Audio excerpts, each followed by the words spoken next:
Hello guys, welcome to Tutorly. So in today's video, I'm going to show you exactly how to create a general ledger account in QuickBooks. To get started, make sure you're signed into QuickBooks and on your main dashboard.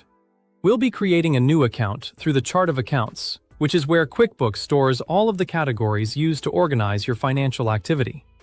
Setting this up correctly is important because each account helps track a specific part of your business finances, such as money in the bank, expenses, assets, or liabilities. A well-organized chart of accounts makes it much easier to understand your financial reports, track business performance, and keep your bookkeeping accurate. Whether you're adding a new expense category, creating an asset account, or setting up a liability account, choosing the correct structure from the beginning can save time later. First, go to the settings icon in the top right corner of the screen. From there, select Chart of Accounts. This will open the full list of accounts currently in your QuickBooks file. The Chart of Accounts acts like a complete list of all the financial categories your business uses. Before creating a new account, it's always a good idea to check your existing list, because QuickBooks may already have a similar account available. If you already have several accounts set up, take a quick moment to review the list so you can avoid creating a duplicate account by mistake. Duplicate accounts can make reports confusing and may cause transactions to be recorded under the wrong category. Keeping your account list clean helps maintain better financial records. Once you're in the chart of accounts, click New, or in some versions, New Account. This opens the account setup window, where you'll enter the details for your new general ledger account. Now, choose the account type. This is one of the most important parts of the setup, because it determines how QuickBooks classifies the account in your financial reports. For example, you might choose bank, asset, liability, or expense, depending on what the account is meant to track. Choosing the correct account type ensures that QuickBooks places the account in the right section of your financial statements. For example, an expense account will appear differently from an asset account when you review your reports. Be sure to select the option that best matches the purpose of the account.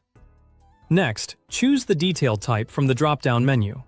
This gives QuickBooks a more specific description of the account within the broader account type you selected.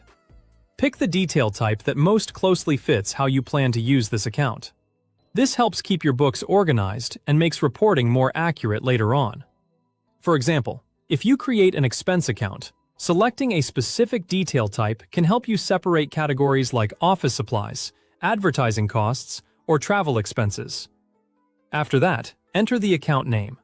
Choose a clear and recognizable name so it's easy to identify when recording transactions or reviewing reports. A good account name should be simple and understandable. If multiple employees or accountants use the QuickBooks file, clear naming makes it easier for everyone to know where transactions should be recorded. If your business uses account numbers, you can optionally turn that feature on and add an account number here. This is not required, but it can be helpful for businesses that want a more structured chart of accounts. Account numbers are commonly used by businesses that prefer a more detailed bookkeeping system, especially when managing a large number of accounts. Then, enter a description if needed. This can be useful for adding a short note about the account's purpose, especially if multiple people work in the file. Adding descriptions can provide extra guidance and help prevent confusion when someone else reviews or manages your accounting records.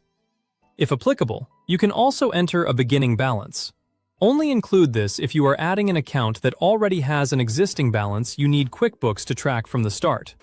For example, if you're moving existing accounting records into QuickBooks and an account already has money associated with it, entering the correct beginning balance helps your books start from the right point.